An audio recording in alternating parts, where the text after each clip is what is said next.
Thank you all for considering listening to these words that I share with you on this thing about resilience. It's not really a thing. I really should find a better way to give you the opening introduction if this is your first time hearing this from me. It's a quality. It's a talent. It's a gift. A perspective you probably already have on that word or many of the words I have shared with you before.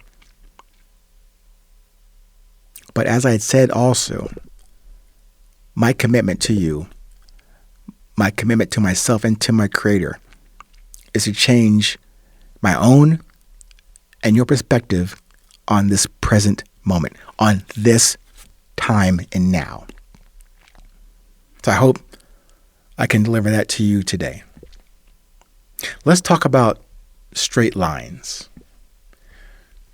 While they probably do exist in images or paintings or architecturals, I'm asking you to take that statement or that introductional outline for this conversation of straight lines. Let's color outside of them. And I say that because, for further context, there are no straight lines in nature. There are no straight lines even in your nature or in my nature. Why would you even think that you can override nature or your own nature? Even if you think you have a straight direction or compass setting to go somewhere,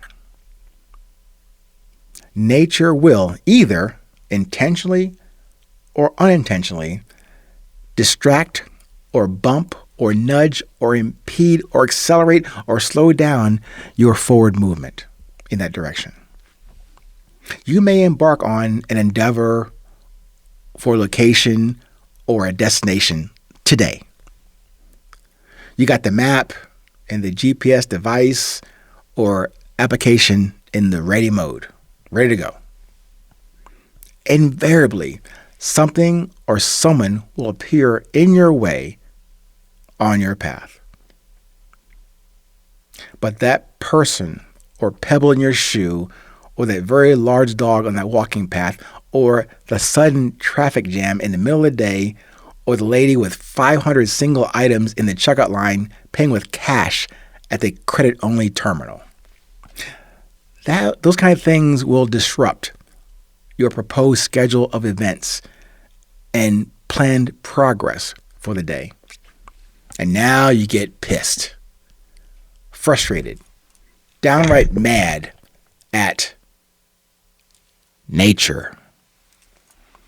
Your nature and the nature around you, and that now you have to address, take notice of, listen to, react to, respond to, improvise.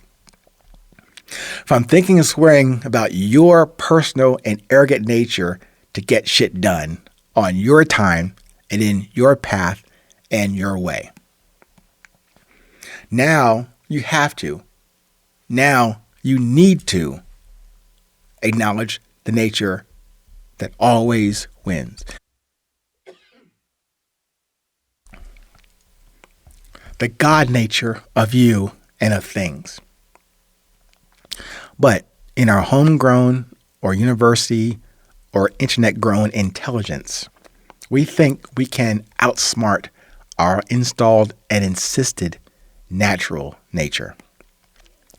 You know, the original equipment manufacturer's design type of nature that specifies the unspecific, meaning that if you were to refer to, if it did exist, the spiritual handbook.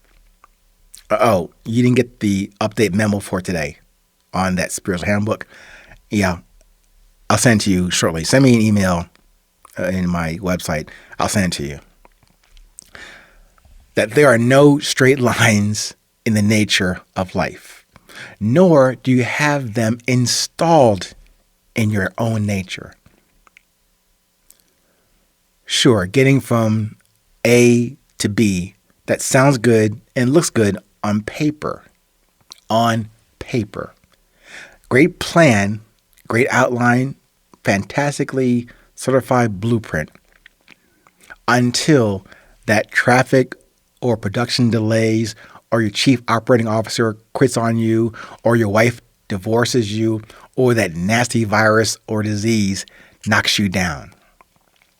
Or that lady in the checkout line distracts you away from your nature of resilience.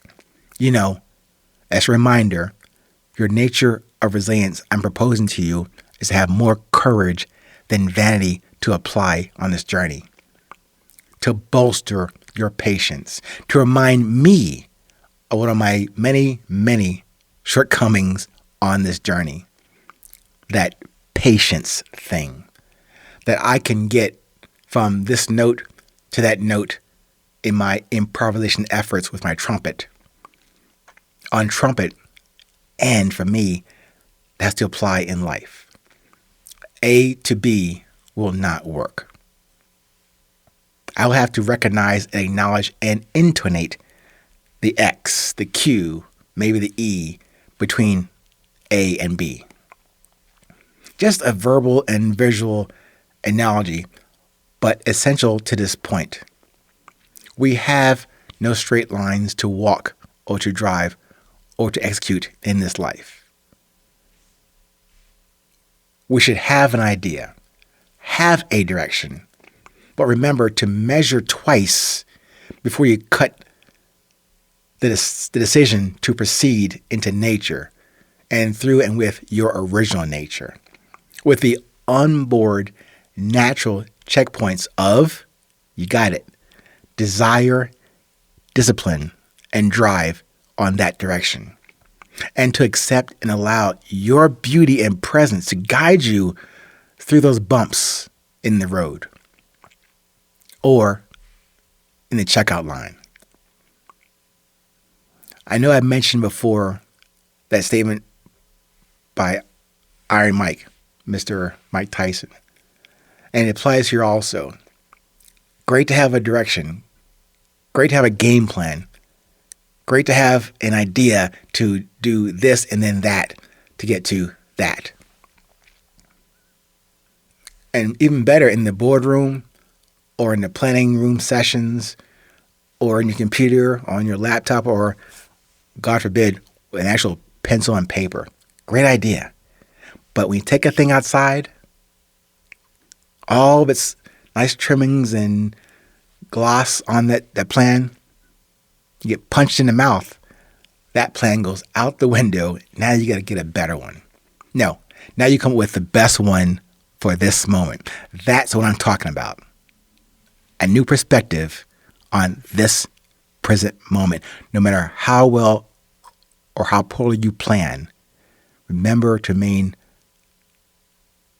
in observational mode, able to communicate on the fly in the present moment.